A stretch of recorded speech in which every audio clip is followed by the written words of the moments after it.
വെറും അധികാര മോഹമാണ്. ജി സുധാകരനും അങ്ങനെ തന്നെയാണ്. ജി സുധാകരന് കിട്ടാത്ത സാധനങ്ങളൊന്നുമില്ല.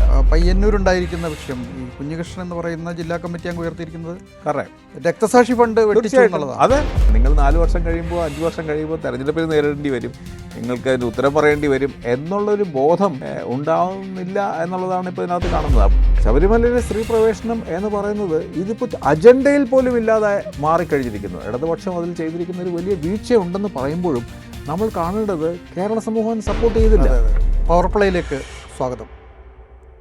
കേരളത്തിലെ നിയമസഭാ തെരഞ്ഞെടുപ്പ് അടുത്തതോടുകൂടി മുന്നണികളിലും പാർട്ടികളിലും പതിവായി കാണുന്നത് പോലെ വിമതന്മാരുടെ പ്രശ്നം ഉയർന്നു വന്നിരിക്കുകയാണ്. സാധാരണ നിലയിൽ അത് കോൺഗ്രസിൻ്റെയും വലതുപക്ഷമെന്നൊക്കെ വിളിക്കപ്പെടുന്ന പാർട്ടികളിലുമാണ് കൂടുതൽ രൂക്ഷമായി വിമതശല്യം. എല്ലാ തെരഞ്ഞെടുപ്പുകളിലും സ്വാഭാവികമായി സംഭവിക്കുന്നൊരു കാര്യമാണ്. വിമതന്മാരുണ്ടാകുന്നു, തെരഞ്ഞെടുപ്പുകളിൽ ബദൽ സ്ഥാനാർത്ഥികളുണ്ടാകുന്നു, ഇതെല്ലാം സംഭവിക്കുന്നുണ്ട്. പക്ഷേ ഈ തെരഞ്ഞെടുപ്പിൽ കുറേ കൂടെ ഇടതുപക്ഷത്തും അതിശക്തമായി വിമതന്മാർ പലയിടത്തും രംഗത്ത് വന്നിരിക്കുന്നു എന്നുള്ളത് വളരെ പ്രധാനപ്പെട്ടൊരു കാര്യമാണ്. എന്തുകൊണ്ടിത് സംഭവിക്കുന്നു? ഈ വിമത പ്രശ്നം ഇടതുപക്ഷത്തിനൊരു തലവേദനയായി മാറുന്നുണ്ടോ? അത് CPIയെ ബാധിച്ചിട്ടുണ്ട്, CPMനെ ബാധിച്ചിട്ടുണ്ട്. അത് ഈ തെരഞ്ഞെടുപ്പിൽ അവർക്ക് സൃഷ്ടിക്കാവുന്ന പ്രശ്നങ്ങളാണ് ഇന്ന് നമ്മൾ ചർച്ച ചെയ്യാൻ ഉദ്ദേശിക്കുന്നത്. ഇത് ചർച്ച ചെയ്യാൻ വേണ്ടി മുതിർന്ന മാധ്യമപ്രവർത്തകനായ ശ്രീ MG രാധാകൃഷ്ണൻ എന്നോടൊപ്പമുണ്ട്. സ്വാഗതം.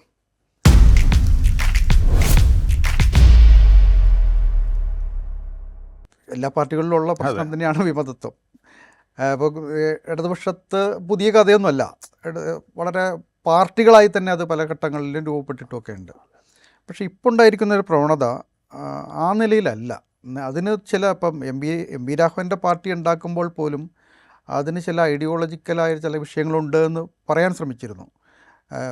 ഗൗരിയമ്മയുടെ പാർട്ടി JSS ഉണ്ടാകുന്ന സമയത്ത് സാമൂഹിക നീതിയുടെ ഒരു വിഷയം അവർ ഉന്നയിക്കുന്നുണ്ടായിരുന്നു. പക്ഷേ ഇപ്പോൾ സംഭവിക്കുന്നൊരു കാര്യം ഒരു രാഷ്ട്രീയമായ കൂട്ടായ്മകളല്ല, മറിച്ച് വ്യക്തികൾ MLAമാരായിരുന്ന ആളുകൾ ഒരു പാർട്ടി വിട്ടുപോകുന്നു. അത്രനാൾ ശക്തമായി എതിർത്തിരുന്നപ്പം BJPയെ പോലുള്ള പാർട്ടികളിലേക്ക് പോകാൻ ഒരു മടിയും കാട്ടാതിരിക്കുന്നു. എസ് രാജേന്ദ്രൻ 3 തവണ MLA ആയ ഒരാളാണ്, CPMൻ്റെ MLA. അദ്ദേഹം ഇന്ന് BJPയിലേക്ക് എത്തിക്കഴിഞ്ഞു. വൈക്കത്ത് 2 തവണ MLA ആയ K അജിത്ത് CPIയുടെ അച്ഛൻ 25 വർഷക്കാലം മറ്റേ 5 തവണയോ മറ്റേ MLA ആയിരുന്നു. അപ്പം കമ്മ്യൂണിസ്റ്റ് പാർട്ടിയുമായി വളരെ കാലം ചേർന്ന് നിന്ന ആളുകൾക്ക് പെട്ടെന്ന് അവരുടെ രാഷ്ട്രീയ എതിരാളികളായ ഒരു പാർട്ടികളിലേക്ക് പോകാൻ ഒരു മടിയുമില്ല. അതുപോലെ തന്നെ ഇപ്പം CC മുകുന്ദൻ നാട്ടികയിൽ CPIക്കാരനാണ്. അദ്ദേഹം സ്വതന്ത്രനായി മത്സരിക്കും എന്ന് പറഞ്ഞിരിക്കുന്നു.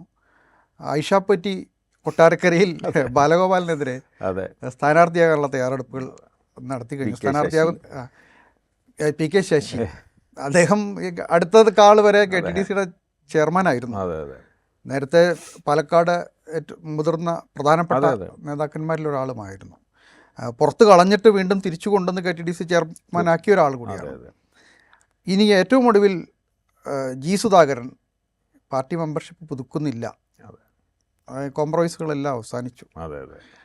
ഒരു പക്ഷേ അദ്ദേഹം അമ്പലപ്പുഴയിൽ സ്വതന്ത്രനായി മത്സരിച്ചാൽ പിന്തുണയ്ക്കാമെന്ന നിലപാടിലേക്ക് UDF എത്തിയിരിക്കുന്നു. അപ്പോൾ ഇതൊരു നേരത്തെ കാണാത്തൊരു, ഇടതുപക്ഷത്തെ നേരത്തെ കാണാത്തൊരു പ്രതിഭാസമാണ്. അതിനെ എങ്ങനെയാണ് വിലയിരുത്തേണ്ടത്? എനിക്ക് തോന്നുന്നു അതൊരു പൊതുവേ നമ്മുടെ കാലഘട്ടത്തിൻ്റെ ഒരു മാറ്റം അതിന് വളരെ പ്രധാനപ്പെട്ട കാര്യമാണ്. ആശയങ്ങൾക്കും ആദർശങ്ങൾക്കും പ്രത്യയശാസ്ത്രങ്ങൾക്കും ഒക്കെ അന്ത്യം കണ്ട കാലമാണ്. അതുകൊണ്ടാണ് ഇതൊരു പോസ്റ്റ് ഐഡിയോളജിക്കൽ ആയിട്ടുള്ള കാലഘട്ടമാണ്. അത് ലോകം മുഴുവൻ കാണാം, ഇന്ത്യയിൽ കാണാം. ഇന്ത്യയിൽ വിവിധ സംസ്ഥാനങ്ങളിൽ നമ്മൾ കാണുന്നത് ഏറ്റവും പ്രധാനപ്പെട്ട നേതാക്കൾ. അപ്പോൾ കേരളത്തിൽ കോൺഗ്രസിൻ്റെ ഏറ്റവും പ്രധാനപ്പെട്ട ആൾക്കാരുടെ മക്കളാണ് പോയിരിക്കുന്നത്. K കരുണാകരൻ്റെ മകള്, AK ആൻ്റണിയുടെ മകൻ, ഇപ്പോൾ സണ്ണി ജോസഫിൻ്റെ സഹോദരൻ അങ്ങോട്ട് പോകുന്നു എന്ന് കേൾക്കുന്നു. ഇങ്ങനെ കോൺഗ്രസ്സിലുണ്ട്. നേരത്തെ പറഞ്ഞ പോലെ, സുനിൽ പറഞ്ഞ പോലെ, ഇത് സമൂഹത്തിൽ, നമ്മുടെ വർത്തമാനകാല സമൂഹത്തിൽ മൂല്യങ്ങൾക്കും ആദർശങ്ങൾക്കും ആശയങ്ങൾക്കും അപ്പുറത്ത് പ്രായോഗികമായിട്ടുള്ള ആവശ്യങ്ങൾക്കും താല്പര്യങ്ങൾക്കും മേൽക്കൈ ലഭിച്ച ഒരു കാലമാണ്. അതൊരു വളരെ ഇടതുപക്ഷത്തെ സ്വാഭാവികമായിട്ട് ഇടതുപക്ഷത്തെ ബാധിക്കുന്നതിലും വലിയ അത്ഭുതം തോന്നുന്നില്ല. പക്ഷേ ഇടതുപക്ഷത്തിന് ഈ പറഞ്ഞ പോലെ ഇതിൽ നിന്ന് വ്യത്യസ്തമായിരുന്നു. മുമ്പ് കോൺഗ്രസിൽ നിന്നോ അല്ലെങ്കിൽ നേരത്തെ സുനിൽ പറഞ്ഞ പോലെ വലതുപക്ഷം എന്ന് വിളിക്കുന്ന രാഷ്ട്രീയ കക്ഷികളിൽ ഇത് വളരെ സാധാരണമായിരുന്നെങ്കിൽ ഇടതുപക്ഷത്ത് ഏറെക്കുറെ അസാധാരണമാണ്. കാരണം ഇടതുപക്ഷത്ത് കൂടുതൽ ആദർശങ്ങളോടും പ്രത്യയശാസ്ത്രത്തോടും കൂടുതൽ ഉറപ്പുള്ള ഒരു സംഘടനയാണ് വ്യക്തികൾക്ക് എന്നുള്ള ഒരു സങ്കല്പമാണ്. അത് ശരിയാണ്. അപ്പോൾ അത് ഈ ഇടതുപക്ഷവും ഈ സമൂഹത്തിൻ്റെയും ഈ കാലഘട്ടത്തിൻ്റെയും സൃഷ്ടിയാണ്.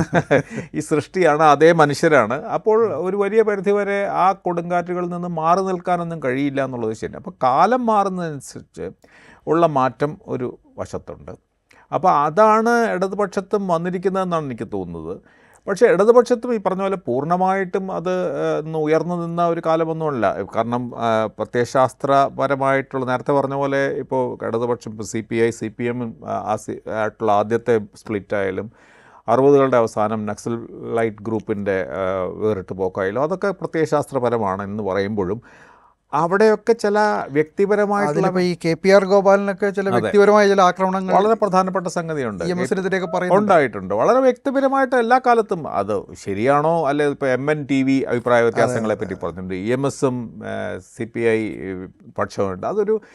പക്ഷേ അതിലൊക്കെ പ്രത്യയശാസ്ത്രപരമായിട്ടുള്ള ഘടകങ്ങൾക്കായിരുന്നു മുൻതൂക്കം. ഒരു പക്ഷേ വ്യക്തിപരമായിട്ടുള്ള ഉണ്ടാവും. മനുഷ്യരല്ലേ, ഒരു ഇന്റർവ്യൂവിൽ EMS തീർച്ചയായിട്ടും പറയുന്നുണ്ട്. വളരെ വ്യക്തമായിട്ട് പ്രധാനപ്പെട്ട ആരോപണം തന്നെ ഗൗരിയമ്മയുടെ അതുപോലെ വ്യക്തിപരമായിട്ടും സാമുദായികമായിട്ടുള്ള താല്പര്യങ്ങളാണെന്നൊക്കെ പറയുന്നുണ്ട്. അപ്പോൾ അതിനൊക്കെ ഉണ്ട്. അതൊക്കെ ഞാൻ പറഞ്ഞു മനുഷ്യരുടെ സംഘടനകളും മനുഷ്യരുടെ പാർട്ടികളും ആകുമ്പോൾ മനുഷ്യ സഹജമായിട്ടുള്ള ഇതുപോലെയുള്ള വ്യക്തി വിരോധങ്ങളും വ്യക്തിവിദ്വേഷങ്ങളും സാമുദായികമായിട്ടുള്ള താല്പര്യങ്ങളും ഒക്കെ ഉണ്ടാവും. പക്ഷേ അതിനൊക്കെ അപ്പുറത്തായിരുന്നു പ്രത്യയശാസ്ത്രപരമായിട്ടുള്ള ആദർശപരമായിട്ടുള്ള കാര്യങ്ങൾ. ആശയപരം എന്ന് പണ്ട് പരിവർത്തനവാദി MA ജോൺ പറഞ്ഞല്ലോ, ആശയവാദത്തിൽ നിന്ന് ആമാശയത്തിലേക്ക് മാറിയത് കൂടുതലും വരുന്നത് നമ്മുടെ വർത്തമാനകാലത്തിൻ്റെ സ്വഭാവം തന്നെയാണ്.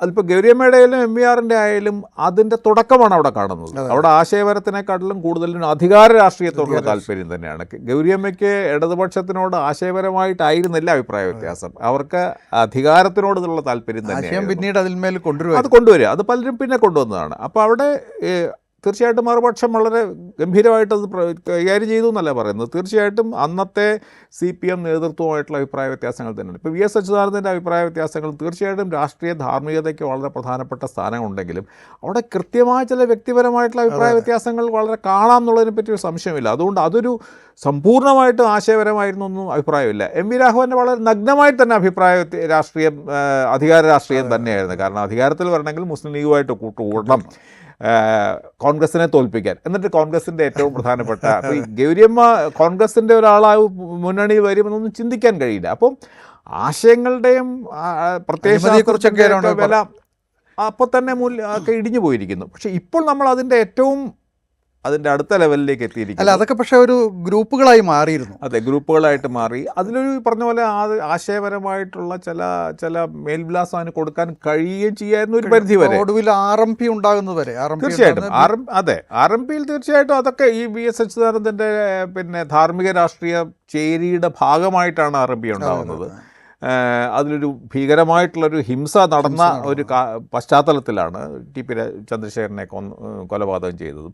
അപ്പോൾ അതിലൊക്കെ അങ്ങനെ ഒരു മോറൽ ആർഗ്യുമെൻ്റ് ഉണ്ട് അതിനകത്തൊരു പൊളിറ്റിക്കൽ ഗ്രൂപ്പിംഗ് ഉണ്ട്, ധാർമ്മികതയുടെ ഘടകമുണ്ട് അതിനകത്ത്, ആശയങ്ങളുടേതായ ഒരു ഘടകമുണ്ട് ഒരു പരിധി വരെ.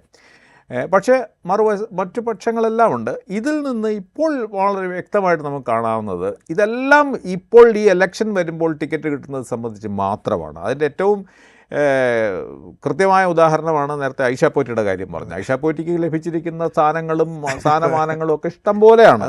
പക്ഷേ അത് ഒരു കാര്യം അവർ അപ്പുറത്ത് മറികണ്ട് ചാടിയതിൻ്റെ നമുക്കറിയാവുന്ന വെറും അധികാര മോഹമാണ്. G സുധാകരനും അങ്ങനെ തന്നെയാണ്. G സുധാകരന് കിട്ടാത്ത സ്ഥാനങ്ങളൊന്നുമില്ല അദ്ദേഹത്തിന് സംഘടനയ്ക്കുള്ളിലായാലും.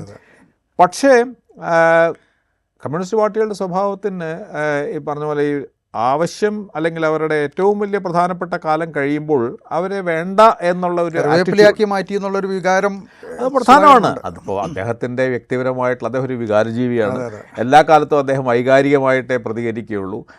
ഇതിലെല്ലാം പ്രധാനപ്പെട്ട ഘടകമുണ്ട്. പക്ഷേ ഇപ്പോഴത്തേത് വെറും അധികാരത്തിൻ്റെ മാത്രമായിട്ടുള്ള കാര്യങ്ങളാണ്. ഇതിലെല്ലാം ഈ കാണുന്നതെല്ലാം ഞാൻ നേരത്തെ പറഞ്ഞ ഓരോ ഉദാഹരണങ്ങളും എല്ലാം അതിനകത്ത് ബാധകമാണ്. അപ്പോൾ അത് ഇടതുപക്ഷവും ഈ പൊതു രാഷ്ട്രീയ സാമൂഹ്യ കാര്യങ്ങളുടെ ഭാഗമായിട്ട് മാറുന്നു എന്നുള്ളതാണ്. ഇതിനാക്കം കൂട്ടാൻ വേറൊരു സംഗതി കൂടി അപ്പുറത്ത് നടക്കുന്നുണ്ടെന്ന് എനിക്ക് തോന്നുന്നു. ഇപ്പോൾ തളിപ്പറമ്പ് പോലുള്ള ഒരു സീറ്റിൽ എം.വി. ഗോവിന്ദൻ മാഷ് മാറുമ്പോൾ ശരിയാണ്, അദ്ദേഹത്തിൻ്റെ ഭാര്യയെ അവിടെ മത്സരിപ്പിക്കാൻ തീരുമാനിച്ചു. തീർച്ചയായിട്ടും.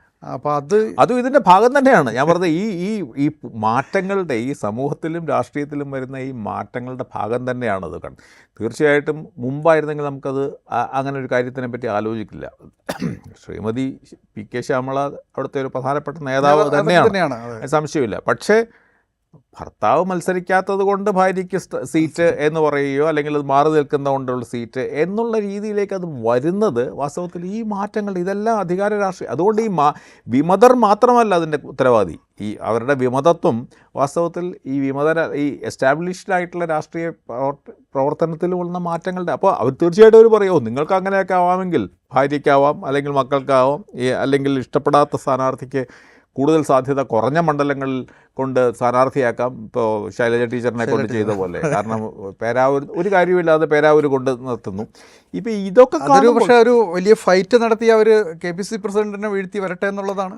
അതെ, തീർച്ചയായിട്ടും. ഞാൻ പറഞ്ഞ ഒരു നോർമലായിട്ടുള്ള ഒരു കാലഘട്ടത്തിലാണെങ്കിൽ, രാഷ്ട്രീയം ഇങ്ങനെയൊക്കെയാണ് കൃത്യമായിട്ട് പോകുന്ന ഒരു കാലത്താണെങ്കിൽ അത് മനസ്സിലാക്കാവുന്ന കാര്യമാണ്. പക്ഷേ ഇപ്പോൾ അത് അത്ര വളരെ ക്ലിയർ ആയിട്ടുള്ള കാരണമല്ല എന്നുള്ളത് എല്ലാവർക്കും അറിയാവുന്ന. KK ശൈലജയും PK ശ്യാമളയും തമ്മിൽ താരതമ്യം ചെയ്ത് പ്രവർത്തകരത് ചെയ്യുന്നുണ്ട്. തീർച്ചയായിട്ടും. അപ്പോൾ സണ്ണി ജോസഫിനെ ഒരുപക്ഷെ പറഞ്ഞ പോലെ കഴിഞ്ഞ തവണ താരതമ്യേന ശൈലജ ടീച്ചറിൻ്റെ ഒരു തലപ്പൊക്കമില്ലാത്തൊരു നേതാവിന് പോലും ഏതാണ്ട് തോൽപ്പിക്കാവുന്നതിൻ്റെ അടുത്ത് വരെ എത്തി. അപ്പോൾ ഇത്തവണ ഒന്നും കൂടി ശ്രമിച്ചാൽ കിട്ടിയേക്കാം എന്നുള്ളത് ഒരു സാധാരണ നിലയിലുള്ള ഒരു രാഷ്ട്രീയ കാലഘട്ടത്തിൽ അത് മനസ്സിലാക്കാം. പക്ഷേ ഇപ്പോൾ KK ശൈലജയോട് ഇതിനു മുമ്പ് സ്വീകരിച്ച നിലപാട് കൊണ്ടേ നിർത്തിയതും കൂടെ ഉണ്ട്. ഇതെല്ലാം ഉണ്ട്. ഈ പല ഘടകങ്ങളും നോക്കുമ്പോൾ അത് അത്ര നിഷ്കളങ്കമായ ഒരു തീരുമാനമാണെന്ന് കാണാൻ പ്രയാസമാണ് എന്തൊക്കെയായാലും. അപ്പോൾ ഈ മാറ്റങ്ങൾ നമ്മുടെ കാലത്തിൻ്റെ മാറ്റമാണ്.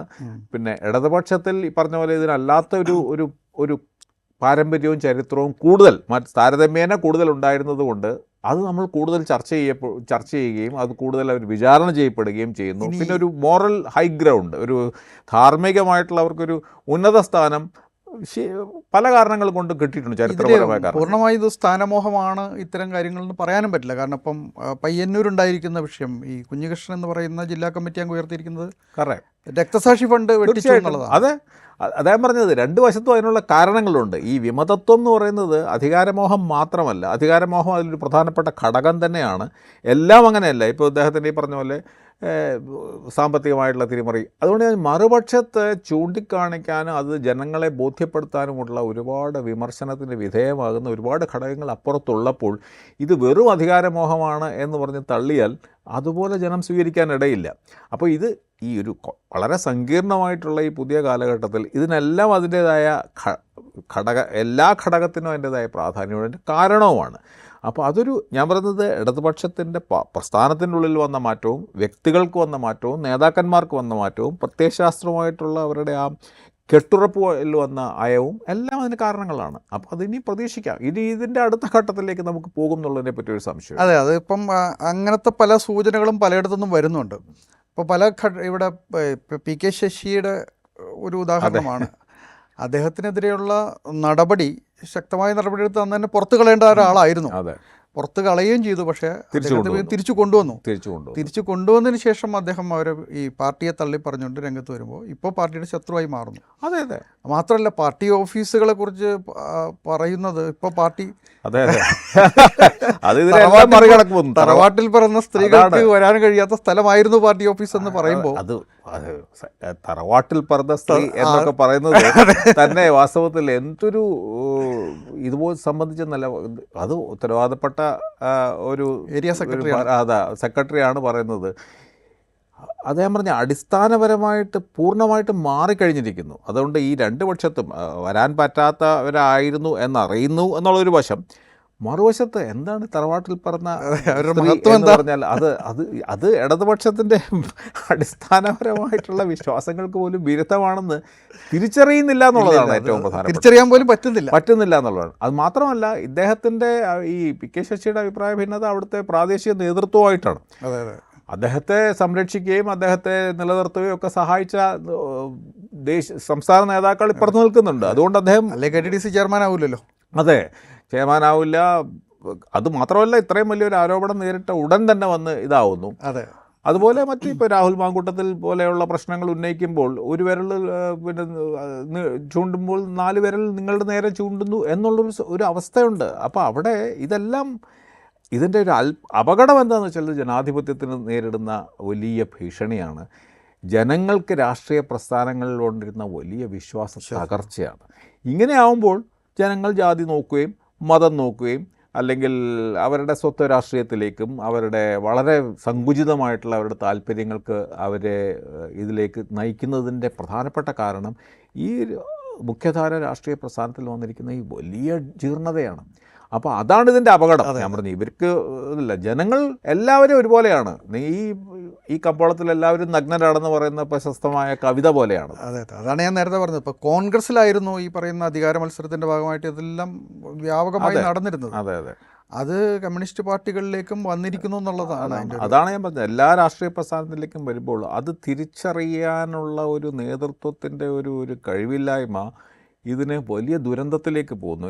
ഈ രാഷ്ട്രീയ വ്യവസ്ഥയോടും ഈ രാഷ്ട്രീയ വർഗങ്ങളോടും രാഷ്ട്രീയ നേതാക്കളോടും ഒക്കെ, അല്ലെങ്കിൽ തന്നെ മധ്യവർഗത്തിന് ഭയങ്കര വെറുപ്പ് വരികയാണ്, മടുപ്പ് വരികയാണ്. പക്ഷേ ആ വിരോധം മൂത്തിട്ട് BJPയിലേക്കാണ് പോകുന്നത്. അതാണ് ഈ അരാഷ്ട്രീയവാദം പറഞ്ഞ് അവസാനം പോകുന്നത് ഏറ്റവും വലിയ പ്രതിലോമ രാഷ്ട്രീയത്തിലേക്കാണ് അഭയം തേടുന്നത്.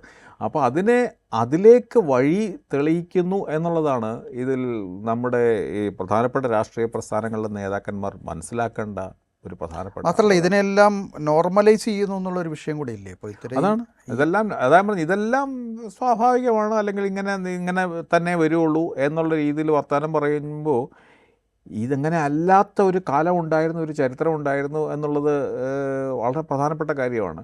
പിന്നെ അവർ പറഞ്ഞു, ഞങ്ങളെ മാത്രം എന്തിനാണ് ഇങ്ങനെ ഓഡിറ്റ് ചെയ്യുന്നത്, ഇടതുപക്ഷത്തിനെ മാത്രം ഓഡിറ്റ് ചെയ്യുന്നത് എന്തിനാണ്, ബാക്കിയുള്ളവരെല്ലാവരും. അപ്പോൾ ബാക്കിയുള്ളതിൽ നിന്ന് വ്യത്യസ്തമായിരുന്നു എന്നുള്ളതാണ് സങ്കല്പത്തിലെങ്കിലും അങ്ങനെയാണെന്ന്. അതാണ്. അതുപോലെയുള്ള ഒരു ചരിത്രവും പാരമ്പര്യവും ഉണ്ടായിരുന്നത് കൊണ്ടാണ് അവർ കൂടുതൽ വിചാരണ ചെയ്യപ്പെടുന്നത്.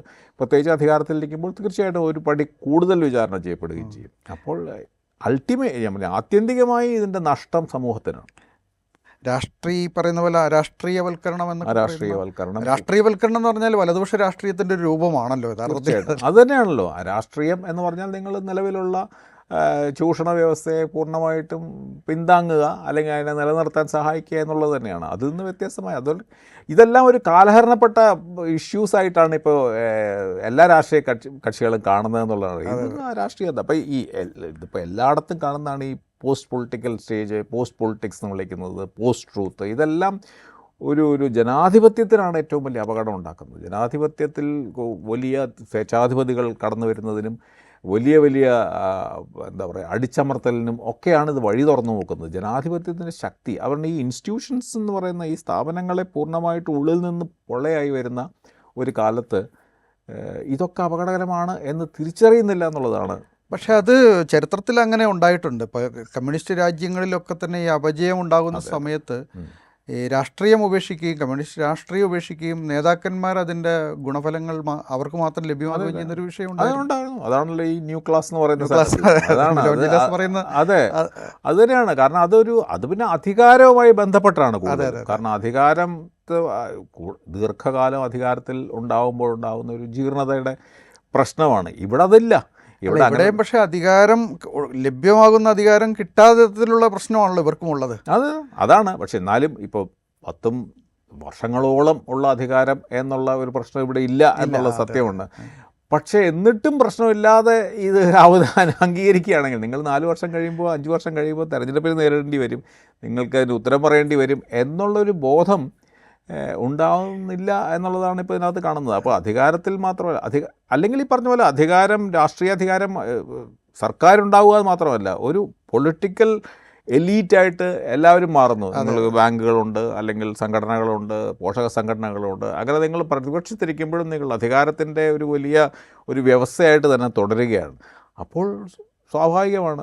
പക്ഷേ അതിനൊക്കെ തിരിച്ചടി ഇപ്പോൾ ബംഗാൾ പോലൊരു സ്ഥലത്ത് അതിൻ്റെ ഭവിഷ്യത്ത് എന്താണെന്ന് മനസ്സിലായാണ്. തിരിച്ചു വരാൻ സൂചന പോലും ഇല്ലാത്ത വിധം ഒരൊറ്റ രാത്രി കൊണ്ട് കടലെടുത്ത് പോയ ഒരു ചരിത്രമാണ് അവിടെയുള്ളത്. അതെ അതെ.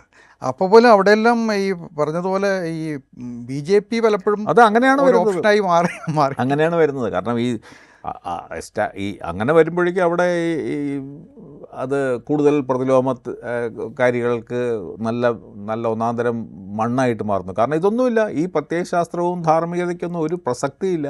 നിങ്ങൾ എത്ര തന്ത്രപൂർവ്വം കരുക്കൾ നീക്കുന്നു എന്നുള്ളത് മാത്രമാണ് ഒരു പ്രധാനപ്പെട്ട ഇതെങ്കിൽ, ആ തന്ത്രങ്ങളിലൂടെയും കരുക്കൾ നീക്കുന്നതിലൂടെയും മസിൽ പവറിലൂടെയും മണി പവറിലൂടെയൊക്കെ ഉള്ളിലേക്ക് കടന്നു വരാൻ ശ്രമിക്കുന്ന ഒരുപാട് ശക്തികൾ നമ്മുടെ ചുറ്റുമുണ്ട്. അപ്പോൾ അവർക്ക് പറ്റിയ ആൾക്കാരാണ് വരാൻ പോകുന്നത്. അപ്പോൾ രാഷ്ട്രീയം അതനുസരിച്ച് മാറുകയും ചെയ്യും. അപ്പോൾ ഈ ഇടതുപക്ഷം എന്നുള്ളത് ആളുകൾക്ക് കുറച്ച് പ്രതീക്ഷിക്കുന്ന ഒരു സംഗതിയാണ്. മറ്റ് വലതുപക്ഷം ഇടതുപക്ഷവും തമ്മിൽ ഇപ്പോൾ ഒരു വിഭജനം നമുക്ക് സാധ്യമാക്കണമെന്ന് പറയാൻ പറ്റില്ല. കാര്യമായ വ്യത്യാസം ഉണ്ടെന്ന് നമുക്ക് പറയാൻ പറ്റില്ല. എങ്കിൽ പോലും ഇടതുപക്ഷം കുറച്ച് വ്യത്യസ്തമായിരിക്കണമെന്നാണ് ആളുകൾ ആഗ്രഹിക്കുന്നത്. അല്ലെങ്കിൽ അങ്ങനെ ഒരു രാഷ്ട്രീയ പക്ഷം ഉണ്ടാകണമെന്ന് ആഗ്രഹിക്കുന്നവരാണ്. അതെ അതെ. അല്ല, അത് ഒരു പരിധിവരെ ഇപ്പോഴും അതിന് പ്രസക്തി ഉണ്ടെന്ന് തന്നെയാണ് ഞാൻ കരുതുന്നത്. ഞാൻ പറഞ്ഞത് ഈ ഗവൺമെൻറ്റിനൊക്കെ എതിരായിട്ടുള്ള എന്തൊക്കെ നമ്മൾ ആക്ഷേപങ്ങളും നേതാക്കന്മാർക്കെതിരായിട്ടുള്ള വിമർശനങ്ങളും ഉള്ളപ്പോഴും കേരളം ഈ കഴിഞ്ഞ 10 വർഷം നേരിട്ട ഭൂതപൂർവമായ ചില ദുരന്തങ്ങളുണ്ടായിട്ടുണ്ട്. അത് കേരളത്തിൻ്റെ ചരിത്രത്തിലുണ്ടാവാത്ത, നമുക്കറിയാവുന്നല്ലോ, 2018 മുതൽ 2021 വരെ തുടർച്ചയായി എല്ലാ വർഷവും നേരിട്ട ഭീകരമായിട്ടുള്ള ദുരന്തങ്ങൾ. അത് സാമൂഹ്യമായും സാമ്പത്തികമായും അതിന് കേരളത്തിന് കൊടുക്കേണ്ടി വന്ന വില ചെറുതല്ല. അപ്പോൾ അങ്ങനെ ഒരു ഘട്ടത്തിൽ പോലും കേരളത്തിൻ്റെ സാമൂഹ്യ ജീവിതത്തിനെയും ഒരു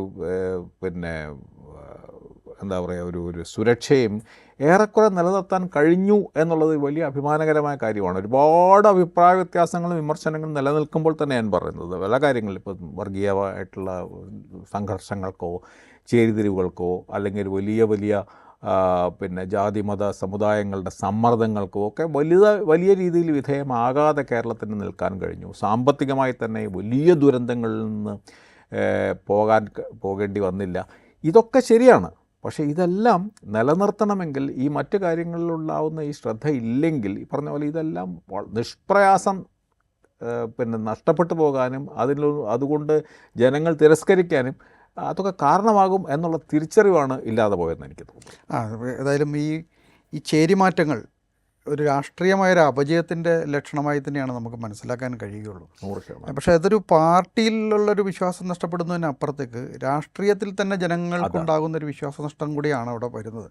ശരിക്കും പറഞ്ഞാൽ അത് സമൂഹത്തിലൊരു വലിയ ഈ പറയുന്ന പോലെ വലതുപക്ഷവൽക്കരണം എന്ന് നമ്മൾ പറയുന്ന തലത്തിലേക്ക് അതിന് പോകാൻ വളരെ ആക്കം കൂട്ടുന്ന ഒരു സംഗതിയായിട്ടാണ് ഇതിനെ തോന്നുന്നത്. അതെ, കൂടുതൽ സങ്കുചിതമായിട്ടുള്ള വഴികൾ തേടാൻ സമൂഹത്തെ പ്രേരിപ്പിക്കുന്നതാണ് ഇതെല്ലാം. ഞാൻ പറഞ്ഞത് ഇതെല്ലാം പ്രത്യയശാസ്ത്രവും രാഷ്ട്രീയവും മൂല്യങ്ങളുമല്ല, നമ്മുടെ വളരെ സ്വാർത്ഥമായിട്ടുള്ള കാര്യങ്ങൾ. നമ്മുടെ ജാതിക്കാർക്ക് അവർക്ക് വോട്ട് ചെയ്യാം, നമ്മുടെ മതക്കാർക്കാണെങ്കിൽ വോട്ട് ചെയ്യാം, നമ്മുടെ നാട്ടുകാർക്കാണെങ്കിൽ വോട്ട് ചെയ്യാം. ഇങ്ങനെ വളരെ സങ്കുചിതമായിട്ടുള്ള വളരെ ഇടുങ്ങിയ രീതികളിലേക്ക് സമൂഹത്തിനെ നയിക്കുന്നതും അതുകൊണ്ട് മുതലെടുക്കുന്ന പ്രതിലോമ ശക്തികൾക്കും ഇതൊക്കെ സഹായകമാകും എന്നുള്ളതിനെപ്പറ്റി ഒരു സംശയവുമില്ല. ഒരുപാട് സാധ്യതകൾ, കേരളത്തിൽ ഒരുപാട് കാര്യങ്ങൾ ഇനിയും ബാക്കി നിൽക്കുന്നുണ്ട്. കേരളത്തിൻ്റെ സമൂഹം നേരിടുന്ന ഒരുപാട് പ്രശ്നങ്ങൾ ഇപ്പോഴും ബാക്കി നിൽക്കുന്നുണ്ട്. അതിലേക്ക് ശ്രദ്ധ പോലും പോകുന്നില്ല. ഇപ്പോൾ ഏറ്റവും കൂടുതൽ അസമത്വം വളരുന്ന ഒരു സമൂഹമാണ് കേരളത്തിൽ. ഈ സാമ്പത്തികമായിട്ടൊക്കെ പിടിച്ചു നിന്നു എന്നൊക്കെ ഉള്ളത് ഉണ്ടെങ്കിലും സാമ്പത്തികമായി പുരോഗതി പ്രാപിച്ചിട്ടുണ്ട്. ഏറ്റവും ദരിദ്ര സംസ്ഥാനം എന്ന് ഇന്ത്യയിലെ 10 സംസ്ഥാനങ്ങളൊന്നാണ്. പക്ഷേ ഏറ്റവും കൂടുതൽ അസമത്വം നിലനിൽക്കുന്ന ഒരു സമൂഹമാണിപ്പോൾ. പ്രത്യേകിച്ച് പല വിഭാഗക്കാർ, ഇപ്പോൾ പട്ടികജാതി വിഭാഗക്കാർ, പട്ടികവർഗ വിഭാഗക്കാർ, മത്സ്യത്തൊഴിലാളികൾ, ഇങ്ങനെ ഒരുപാട് പേരെ ഇപ്പോഴും കേരള മാതൃകയിൽ ഇടം കെട്ടാതെ പിന്നിൽ തള്ളപ്പെട്ടവരുണ്ട്. ഇവരുടെ പ്രശ്നങ്ങൾ പരിഹരിക്കാൻ തീർച്ചയായിട്ടും കേരളത്തിലെ ഈ മുഖ്യധാര രാഷ്ട്രീയ പ്രസ്ഥാനങ്ങൾക്ക് അതിൻ്റെ ബാധ്യതയുണ്ട്. ഇടതുപക്ഷത്തിന് അതിലേറെ ബാധ്യതയുണ്ട്. അതുപോലെ തന്നെയാണ് ഇപ്പോഴും നിലനിൽക്കുന്ന സാമൂഹ്യമായിട്ടുള്ള ചൂഷണങ്ങളും സാമൂഹ്യമായിട്ടുള്ള മാർജിനലൈസേഷനും പോലും. പ്രധാനപ്പെട്ട ക്ഷേത്രങ്ങളിൽ ഇപ്പോഴും സവർണ സംവരണം നിലനിൽക്കുന്നത്. കേരളം പോലെ വലിയ പുരോഗതി ഉണ്ടെന്ന് പ്രഖ്യാപിക്കുന്ന ഒരു ശബരിമലയിലും ഗുരുവായൂരും ഇപ്പോഴും സവർണ വിഭാഗങ്ങൾക്ക് ബ്രാഹ്മണർക്ക് മാത്രമേ, സംവരണം, മലയാള ബ്രാഹ്മണർക്ക് മാത്രമേ ഭൂരിക്കാൻ മാത്രം പറ്റൂ. സംവരണം. അപ്പോൾ ഈ വാസ്തവത്തിൽ ഇത് കേരളം പോലെ വലിയ വലിയ പുരോഗതിയും എന്താ പറയുക അതൊക്കെ പ്രബുദ്ധവും എന്നൊക്കെ അവകാശപ്പെടുന്ന ഒരു സ്ഥലത്ത് ഇതൊരു അംഗീകരിക്കപ്പെട്ട നയമായിട്ട്, അപ്പോൾ രാഷ്ട്രീയ പാർട്ടികളെ മാത്രമല്ല സമൂഹത്തിനെയും കൂടെ വിമർശിക്കേണ്ടതുണ്ട്. അതുപോലെ സ്ത്രീ പ്രവേശനം, ശബരിമലയിലെ സ്ത്രീ പ്രവേശനം എന്ന് പറയുന്നത് ഇതിപ്പോൾ അജണ്ടയിൽ പോലും ഇല്ലാതെ മാറിക്കഴിഞ്ഞിരിക്കുന്നു. ഇടതുപക്ഷം അതിൽ ചെയ്തിരിക്കുന്ന ഒരു വലിയ വീഴ്ചയുണ്ടെന്ന് പറയുമ്പോഴും നമ്മൾ കാണേണ്ടത് കേരള സമൂഹം സപ്പോർട്ട് ചെയ്തില്ല. കേരള സമൂഹം ആ വിഷയത്തിനെ പൂർണ്ണമായിട്ട്, അപ്പോൾ നേരത്തെ പറഞ്ഞ പോലെ തെരഞ്ഞെടുപ്പ് രാഷ്ട്രീയത്തിൽ മത്സരിക്കുന്ന ഒരു രാഷ്ട്രീയ പാർട്ടിക്ക് അതിനുള്ള കരുത്ത് കിട്ടേണ്ടത് സമൂഹത്തിലെ ഒരു വലിയ വിഭാഗത്തിൽ നിന്ന് പിന്തുണ ഉണ്ടാവേണ്ട കാര്യമാണ്. അത് ചെയ്തില്ല എന്നുകൊണ്ട് ഇടതുപക്ഷത്തിന് അതിൻ്റെ വീഴ്ചകൾ പൂർണ്ണ ഉത്തരവാദിത്വം നമ്മൾ പറയുമ്പോഴും കേരള സമൂഹം പുറകോട്ട് വെച്ച ചുവട് വെച്ചതിൻ്റെ തെളിവാണിതെല്ലാം. ഈ ഗുരുവായൂരും ശബരിമലയിലും ഒക്കെ കാണുന്ന ഈ സവർണ സംവരണവും ക്ഷേത്രപ്രവേശനം കഴിഞ്ഞ് വർഷം 100 അടുത്ത് അധികം വൈകാതെ. അപ്പോഴാണ് ഈ സംവരണം ഇപ്പോഴും നിലനിൽക്കുന്നത്. വസ്തുതയിൽ ഇതൊക്കെയാണ് വരാൻ പോകുന്ന സർക്കാരോ അല്ലെങ്കിൽ ഇപ്പോഴുള്ള സർക്കാരോ അഭിസംബോധന ചെയ്യേണ്ട പ്രധാനപ്പെട്ട പ്രശ്നം. പക്ഷേ ഇത്തരം ഈ ചേരിമാറ്റങ്ങൾ ഉണ്ടാകുന്ന സമയത്ത് ഇത്തരം അടിസ്ഥാനപരമായ വിഷയങ്ങൾക്കൊന്നും ചർച്ചയാവുന്നില്ല മാത്രമല്ല പിന്നെ സർവൈവൽ മാത്രമാണ് പ്രശ്നം. കാരണം തെരഞ്ഞെടുപ്പ് രാഷ്ട്രീയത്തിൽ എങ്ങനെ നിങ്ങൾക്ക് നിലനിൽക്കാൻ കഴിയും, അതിജീവിക്കാൻ കഴിയും. അപ്പോൾ ആരെയും പിണക്കാത്ത, ആരെയും വിഷമിപ്പിക്കാത്ത, പ്രത്യേകിച്ച് ഈ പവർ ലോബീസിന് ഈ പ്രധാനപ്പെട്ട അധികാരവും എണ്ണവും ഉള്ള സംഘടനകളുടെയും സാമുദായിക ശക്തികളെയും പ്രീണിപ്പിക്കാൻ മാത്രമാണ്. അപ്പോൾ അവരെ പ്രീണിപ്പിക്കുമ്പോൾ സ്വാഭാവികമായിട്ടും പിന്നോട്ട് പോരേണ്ടി വരും. എന്തുകൊണ്ടാണ് ഇടതുപക്ഷത്തിന് പിന്നോട്ട് പോകേണ്ടി വന്നത്? തീർച്ചയായിട്ടും ഉള്ള കളിവാണ്. 2019 പരാജയം, 2024 പരാജയം, ഇതൊക്കെ വളരെ പ്രധാനപ്പെട്ട സംഗതിയാണ്. അപ്പോൾ തെരഞ്ഞെടുപ്പ് രാഷ്ട്രീയത്തിൻ്റെ ഒരു അനിവാര്യമായിട്ടുള്ള ഒത്തുതീർപ്പുകളും കൂടെയാണ് ഇതെന്ന് നമുക്ക് കാണാൻ. ഇവിടെ സമൂഹമാണ് വാസ്തവത്തിൽ കൂടുതൽ ചർച്ച. ഇതിൽ ഞാനും സുനിലും അടങ്ങുന്ന മാധ്യമങ്ങൾക്കും ഒരു വലിയ പങ്കുണ്ട്. അല്ല, ഈ ഒരു സാഹചര്യത്തിലാണ് ഇപ്പോൾ പല രാജ്യങ്ങളിലും, ഇപ്പം ഏറ്റവും ഉദാഹരണം ഇപ്പോൾ നേപ്പാളിൽ സംഭവിച്ചത്. പരമ്പരാഗതമായ രാഷ്ട്രീയ പ്രസ്ഥാനങ്ങളെ തള്ളിക്കളഞ്ഞു. അതാണ് എത്രയോ കാലഘട്ടമായിട്ട് അവിടുത്തെ കമ്മ്യൂണിസ്റ്റ് പാർട്ടികൾക്കും നേപ്പാളി കോൺഗ്രസിനും ഒക്കെ ഉള്ളത് പൂർണ്ണമായിട്ട് അവർ കമ്മ്യൂണിസ്റ്റ് പാർട്ടിക്ക് എതിരെ അതിൻ്റെ അപജയത്തിനെതിരെ രൂപം കൊണ്ട മാവോയിസ്റ്റ് പാർട്ടിയും അതിനെയും അവർ തള്ളിക്കളഞ്ഞു. കാരണം അതാണ് ഞാൻ പറഞ്ഞത്, അങ്ങനെയുള്ള രാഷ്ട്രീയ പ്രസ്ഥാനങ്ങൾക്ക് ഇടമില്ലാത്ത രീതിയിലേക്ക് സമൂഹം ചെതറിപ്പോവുകയാണ്. അത് അധികം താമസിയാതെ നമ്മുടെ നാട്ടിലും കാണാം. അത് ഈ നെപ്പോട്ടിസം എന്നുള്ളതൊരു വലിയ രാഷ്ട്രീയ പ്രശ്നമായി മാറിയിട്ടുണ്ട്. തീർച്ചയായിട്ടും. പിന്നെ നെപ്പോ കിഡ്സ് എന്ന് പറയുന്നത് അവരുടെ കാലമാണ് പൊതുവെ. അപ്പോൾ ഈ ഒരു അപജയത്തിൽ നിന്നാണ് യഥാർത്ഥത്തിൽ ഈ കൂറുമാറ്റം, ഒരവസരത്തെ വിനിയോഗിക്കേണ്ടതാണ് രാഷ്ട്രീയം എന്നുള്ള തോന്നലാണ് യഥാർത്ഥത്തിൽ ഈ മാറ്റങ്ങളിലേക്ക് നയിക്കുന്നത്. ആർട്ട് ഓഫ് ദ പോസിബിൾ എന്ന് പറഞ്ഞാൽ അത് എല്ലാവരും അത് വളരെ എന്താ പറയുക ആവശ്യത്തെ കവിഞ്ഞ് അത് സീരിയസ് ആയിട്ട് എടുക്കുമ്പോൾ സാധ്യതകളുടെ മാത്രം കലയാണ്. തീർച്ചയായിട്ടും അങ്ങനെയാണ് നമുക്കിതിനെ കാണേണ്ടതെന്ന് തോന്നുന്നത്. പക്ഷെ നമ്മൾ നേരത്തെ പറഞ്ഞതുപോലെ ഈ പൊളിറ്റിക്സിലുണ്ടാകുന്ന വലിയ പ്രശ്നങ്ങളാണ് ഇതിന്. ഒന്ന്, ജനങ്ങൾക്കതിലുള്ള വിശ്വാസം നഷ്ടപ്പെടും, രാഷ്ട്രീയ പാർട്ടികളിലെ വിശ്വാസം നഷ്ടപ്പെടും എന്ന് മാത്രമല്ല രാഷ്ട്രീയം എന്ന് പറയുന്ന സംഗതിയുടെ തന്നെ വിശ്വാസ്യത നഷ്ടപ്പെടുന്ന ഒരു നിലയിലേക്ക് പോകുമെന്നുള്ളതാണ്. അതുപോലെ തന്നെ ഈ വലതുപക്ഷവൽക്കരണത്തിന് ആക്കം കൂട്ടുന്നു എന്നുള്ള വിഷയമാണ് സംഭവിക്കുന്നത്. അത് ഇടതുപക്ഷത്തേക്ക് കൂടി ഈ അപജയം വല്ലാതെ ബാധിച്ചിരിക്കുന്നു എന്നുള്ളതാണ് ഇപ്പോൾ സംഭവിച്ചുകൊണ്ടിരിക്കുന്ന ഈ കാര്യങ്ങൾ നമ്മളെ ഓർമ്മപ്പെടുത്തുന്നത്. നന്ദി.